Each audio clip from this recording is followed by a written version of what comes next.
बीच phone line पर हमारे साथ प्रोफेसर अवनिजेश अवस्थी जी जुड़ गए हैं और उन्हीं से सवाल कर लेते हैं। अवनिजेश अवस्थी जी, क्या सुप्रीम कोर्ट की फिलहाल इस नियम पर जो रोक है उसे माना जाए कि ना सिर्फ ये स्टूडेंट्स के लिए फौरी राहत है बल्कि साथ ही साथ उन सियासी दलों के लिए भी राहत है जिनके लिए भी ये मुद्दा ऐसा बन गया था कि वो उस पर अगर प्रतिक्रिया देते तो भी फंस जाने का डर था, वो उसके सपोर्ट में आते या उसके अगेंस्ट में जाते तो भी वोट बैंक पॉलिटिक्स का खतरा मंडराता था। देखिए, सबसे बड़ी बात यह है कि ये राहत की बात तो मैं कहूंगा भारतीय समाज के लिए है। बाकी किसी की राहत से अपने को लेना देना नहीं है, लेकिन भारतीय समाज में जिस तरीके से इस कानून के तहत पूर्वग्रह दिखाई दे रहा था उसको सही ऑब्जर्वेशन सुप्रीम कोर्ट ने उसमें दिखाई है अपनी एकदम। उन्होंने कहा कि बहुत ही वेग है, पहली बात। दूसरी बात, सबसे इंपॉर्टेंट बात यह थी कि जो व्यक्ति अगर कोई भी इसमें कंप्लेंट करता है उसको अगर वो झूठी कंप्लेंट करता है तो उसके ऊपर कोई प्यूनिटिव एक्शन नहीं था। ऐसे में आप एक बात बताइए कि लगातार यूनिवर्सिटीज के अंदर जहां पर पर्सनल एनिमसी बहुत ज्यादा होती है, ईर्ष्या भी होती है, इवन एकेडमिक स्तर पर भी ईर्ष्या होती है, वहां पर अगर आप देखें कोई लैब में कोई काम कर रहा है, मेरे पास ऐसे उदाहरण है, कोई लैब में काम कर रहा है, वो किसी उस तक पहुंचा है, फटाक देने से उसके खिलाफ कंप्लेंट की और उसको कोई सुनवाई की नहीं है उसकी, सीधे उसको पुलिस के पास जाना पड़ेगा।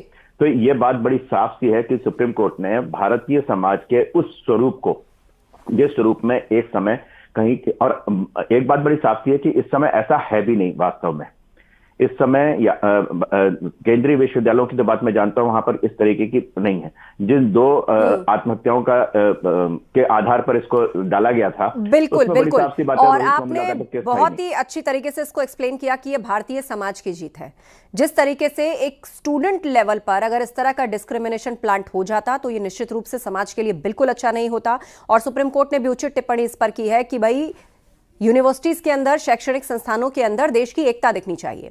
और एक बार प्रयागराज का रुख कर लेते हैं, हमारे सहयोगी सर्वेश दुबे हमारे साथ जुड़ गए हैं, उनके साथ भी काफी सारे लोग हैं। सर्वेश, उनसे बात कीजिए, क्या उनका सोचना है और उस लड़ाई को वो कितने आगे तक अब देखते हैं? देखिए, निश्चित तौर पर यूजीसी बिल को लेकर सुप्रीम कोर्ट ने अब अंतरिम राहत दी है और इस पर रोक लगाई है। 19 मार्च को अगली सुनवाई है और इस वक्त हम पूरब का ऑक्सफोर्ड कहे जाने वाले इलाहाबाद सेंट्रल यूनिवर्सिटी में है, जहां की यूनियन हॉल पर खड़े हैं और ये ऐतिहासिक यूनियन हॉल है। कुछ बच्चे हमारे साथ हैं, स्टूडेंट्स हमारे साथ हैं, उनसे बातचीत करेंगे, सीधे उनका रिएक्शन जानेंगे। ये बताइए, क्या नाम है आपका और सुप्रीम कोर्ट ने आज रोक लगाई है, क्या इस कदम को किस तरह से ले रहे हैं आप?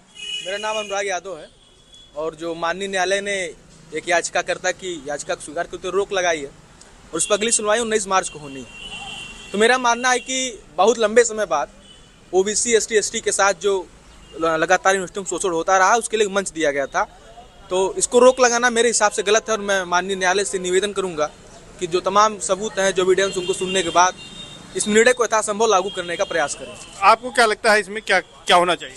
देखिए, माननीय उच्च न्यायालय ने अगर इसका 19 मार्च को अगर इसके वापस करने का इसको अगर देती है, निर्णय देती है, तो हम बहुजन लोग पीडीए के साथ ही 90% देश की आवाम सड़कों पर होंगे और इस बिल के समर्थन में एक जोरदार आंदोलन करेंगे और इस बिल को पेश करने और लागू करने के लिए, जिसके ऊपर इस बिल में ये खामी बताई जा रही है, जिसके ऊपर आरोप लगाया जा रहा है, उससे भी तो अपना पक्ष रखने का मौका मिलना चाहिए। ये उसके मानवाधिकारों का उल्लंघन नहीं था? जी देखिए, इसमें बिल्कुल प्रावधान है, जो अगर गलत आरोप लगाता है तो उसकी एक कमेटी बनेगी और जांच, उस पर कमेटी जांच करेगी। जांच के आधार पर किसी को दोषी ठहराया जाएगा, ना कि कोई आरोप लगा दिया तो उसके ऊपर फांसी। कोई फांसी तो होने वाली है नहीं। आप देखेंगे कि कई इससे पहले SC/ST का कानून बना हुआ है, उसमें भी पहले जांच होती है, फिर किसी को आधार पे मुजरिम ठहराया जाता है। आप देखेंगे कि देश में किस तरह से भ्रमित लोग फैला रहे हैं किसी एक अल्पसंख्यक के। बिल्कुल बिल्कुल, सुप्रीम कोर्ट के आदेश के बाद ही यूजीसी ने 2012 के बिल में अमेंडमेंट किया था। क्या लगता है आपको कि अब जो सुप्रीम कोर्ट ने इस पर अंतरिम रोक लगाई है, इसके बाद आने वाले समय में इसका क्या स्वरूप होना चाहिए और ये कितना जरूरी है जो कैंपस में आपसी जो है वो एक तरह से एकजुटता रहे, छात्रों में कोई डिवीजन न हो, उसको बनाए रखने के लिए? देखिए, अभी हम लोग कैंपस के बाहर जैसे ही निकले तो सीनियरों के माध्यम से हमको पता चला कि सुप्रीम कोर्ट ने एक याचिकाकर्ता के याचिका लगाने के कारण 19 मार्च तक को इसको डिले कर दिया है और 19 मार्च को इसका निर्णय आएगा। जब इस देश में SC/ST OBC माइनॉरिटी की बात आती है, या आप देखेंगे कि ये जो इक्विटी कमेटी ने जिन रिपोर्टों को लागू किया था 13 जनवरी को, इसमें किन की बात की गई थी? इसमें ठीक है, उद्देश्य चलिए ये तमाम प्रतिक्रियाएं मिल रही हैं और सुप्रीम कोर्ट की इन तमाम टिप्पणियों के बाद जो जनरल वर्ग है वो दो शब्दों में उसको अगर परिभाषित किया जाए तो वो कह रहा है सत्यमेव जयते। न्यूज रूम का रुख कर लेते हैं, नीलू सिंह हमारे साथ है। नीलू, आज सुप्रीम कोर्ट ने जब कई टिप्पणियां इस मामले की पर की सुनवाई के दौरान, तो उन्होंने अमेरिका के रेसिज्म को भी कोट किया कि ये ब्लैक और व्हाइट के तर्ज पर ये यहाँ फिट नहीं बैठता। और क्या कहा सुप्रीम कोर्ट ने? बिल्कुल, आपको सुप्रीम कोर्ट के जो आज सुप्रीम कोर्ट ने दोनों जजेस ने कहा है उसको हम सिलसिलेवार तरीके से बनाए। देखिए, ये सामान्य वर्ग की बड़ी जीत तो कही जा रही है और अब लड्डू मिठाइयां भी बांटी जा रही हैं, जिसका उन्हें इंतजार था कि देखिए ये नियम सही नहीं है सामान्य वर्ग के लिए, क्योंकि एसटी एससी पहले ही इस नियम में थे, अब ओबीसी को भी, तो फिर सामान्य वर्ग को आखिर एक्सक्लूड क्यों किया गया, इसी का सवाल लेकर वो सड़कों पर उतरे थे। अगर बात की जाए जिस तरह से तीखी प्रतिक्रिया की आप भी बात कर रही हैं कि नस्ल भेदी टिप्पणी की बात उन्होंने अमेरिका का जिक्र किया, तो उसमें अगर बातचीत की बात की, उन्होंने कहा कि आजादी के 75 साल बाद भी देश जातियों के जंजाल में नहीं निकल पाया है। जस्टिस जॉय माल्या बागची ने कहा कि अमेरिका वाली स्थिति का जिक्र किया और बागची ने कहा कि मुझे उम्मीद है कि हम उस स्थिति तक नहीं पहुंचेंगे जहां अमेरिका में अलग अलग स्कूलों में ब्लैक और व्हाइट को पढ़ाया जाता था। तो आप समझिए कि किस तरह से नस्लवाद का भी जिक्र किया गया है, जातिवाद का भी जिक्र किया गया है। और उन्होंने कहा कि देखिए, अगर कॉलेज में और किया जा रहा था तो लोग इस तर्ज पर बात करने लगे थे कि अब क्या यूनिवर्सिटीज भी अलग अलग बना दी जाए कि जनरल कैटेगरी के स्टूडेंट डर के मारे कहीं और पढ़े, उनके स्कूल्स भी अलग कर दिए जाएं। तो कुल मिलाकर ये एक भारतीय समाज और एक समानता की जीत है, इसे माना जा रहा है। धन्यवाद आपका चर्चा के लिए। एक बार फिर से प्रयागराज का रुख करेंगे, सर्वेश दुबे हमारे साथ हैं। सर्वेश, वहां की तस्वीरें दिखाइए और लोगों से बातचीत कीजिए, उनका क्या सोचना है, अब भविष्य में वो इस लड़ाई को कहां तक देखते हैं, क्योंकि जल्दी यूपी में चुनाव आने जा रहा है। चलिए, वो फ्रीज हो गए, एक बार वाराणसी का रुख कर लेते हैं और उपेंद्र हमारे साथ हैं। अबीर गुलाल उनके ऊपर लोगों ने छिड़क दिया है, लड्डू भी उनको थोड़ी देर पहले खिलाया था, तो अभी से ही लग रहा है कि वहां फाग का रंग चढ़ने लगा है, लोग उस मोड में आ गए हैं कि भाई खुशी का दिन है, त्योहार जैसा। उपेंद्र,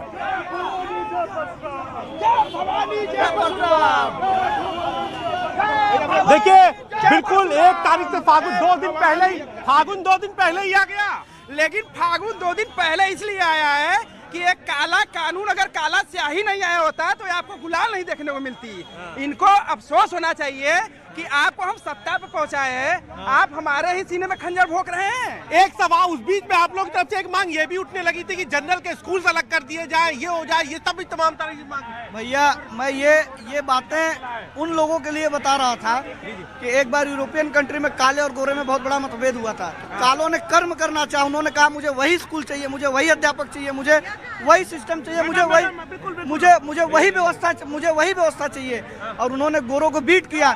लेकिन यहाँ उन तरह के कर्मविहीन लोग भी रहे जो कर्म नहीं, सीधे मुंह की मलाई रबड़ी खाना चाहते। मैडम, आप भी 3 दिन से धरने में बैठी थी, आज आपका गुलाल लगा है, कितनी बड़ी खुशी है?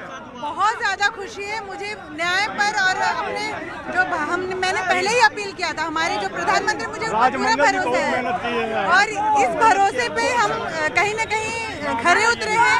सुप्रीम कोर्ट में भी जो बैठे हुए हैं जज लोग, वो बहुत बुद्धिजीवी है और उन्हें पता है कि इससे सिर्फ और सिर्फ विद्रोह उत्पन्न होगा, और ये सफलता और ये खुशी हम भाइयों की देख सकते हैं। मुझे बहुत खुशी है कि मैं मुहिम का हिस्सा बनी और आगे आके अपनी आवाज बुलंद की और ऊंचाई। राजमंगल जी, अब मंगल हो गया, मंगल हो गया है, लेकिन हम लोग जब तक पूरी तरह से खत्म न हो मंगल नहीं मानते हैं, लेकिन अभी हम लोग खुश हैं। चलिए, रोक तो लगी, कम से कम लगा रहे हैं, हम लोग की मुहिम है कि कानून काला था जिस पर रोक लग गई है, इसीलिए अब रंग तो बनता है। मेरठ का रुख कर लेते हैं, उमेश श्रीवास्तव हमारे साथ जुड़ गए हैं, उनके साथ भी काफी बड़ी संख्या में स्टूडेंट्स मौजूद हैं, लोग मौजूद हैं। उमेश, उनसे बात कीजिए, उनकी प्रतिक्रिया लीजिए, वो क्या सोचते हैं अब इस कानून को लेकर, कि क्या अब ये हमेशा के लिए खत्म हो जाएगा? पर चूंकि सियासत है, चुनावी मौसम भी बहुत दूर नहीं है, तो क्या ये लड़ाई और लंबी लड़नी होगी? नए नियमों पर रोक लगा दी है और हमारे साथ कुछ स्टूडेंट्स मौजूद हैं, हमसे सीधा बात कर लेते हैं और जानते हैं कि यूजीसी के नए नियमों पर सुप्रीम कोर्ट ने जो रोक लगाई है उसको लेकर के इन स्टूडेंट्स का क्या कहना है। आप लोग ये बताइए, क्या कहना चाहेंगे जिस तरह से सुप्रीम कोर्ट ने यूजीसी के नए नियमों पर रोक लगा दी है, आपकी पहली प्रतिक्रिया क्या है? हम लोग बहुत खुश हैं कि रोक लग गई है, अब इक्वालिटी और बायसनेस खत्म रहेगी, तो ये एक बहुत अच्छी चीज हुई है जो आज हुआ है रद्द होना।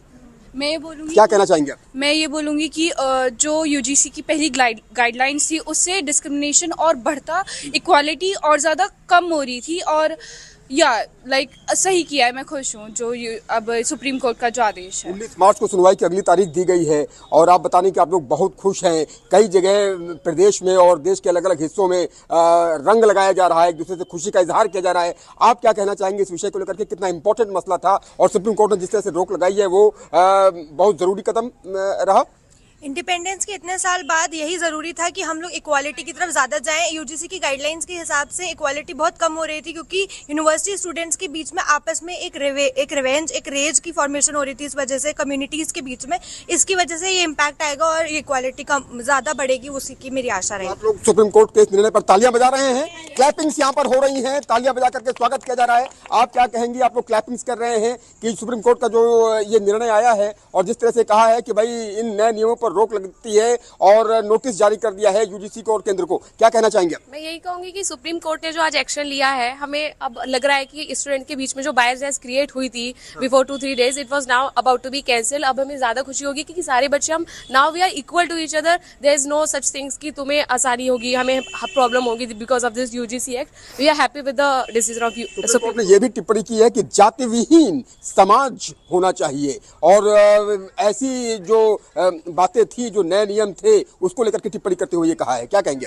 लेकिन सर हमारे देश में ऐसा हो रहा है कि नियम बन रहे हैं लेकिन उसके इम्प्लीमेंटेशन से पहले ही जो इतना विरोध हो रहा है ये भी सही नहीं है, क्योंकि अगर नेशनल लेवल पर इतने बड़े लेवल पर कोई निर्णय लिया जा रहा है तो कहीं ना कहीं हमें वेट करना चाहिए उसके इम्प्लीमेंटेशन के लिए, फिर उसके प्रोस एंड कॉन्स देखने चाहिए। अभी हमारे युवा क्या सड़क पे आ रहा है, विरोध में लगा है, नहीं चाहिए नहीं चाहिए, एक बार देख लेना चाहिए। क्या पता सर ये इक्वालिटी की बात तो कर रहे हैं सब, लेकिन एक बार देखना चाहिए कि उसको कितना जस्टिसेबल है। क्या कहेंगे आप? कितना सुप्रीम कोर्ट का जो ये निर्णय आया है, जो टिप्पणी सुप्रीम कोर्ट ने की है, उसको लेकर के आपका रिएक्शन क्या है? जी, मैं जो सुप्रीम कोर्ट है हमारा, उनके पास सुप्रीम अथॉरिटी है, तो उन्होंने अपने जो पावर में जो काम किया है, जो डिसीजन लिया है वो सही है, क्योंकि और उन्होंने बेसिकली यूजीसी की गाइडलाइंस को पूरी तरह से डिनाई नहीं किया है।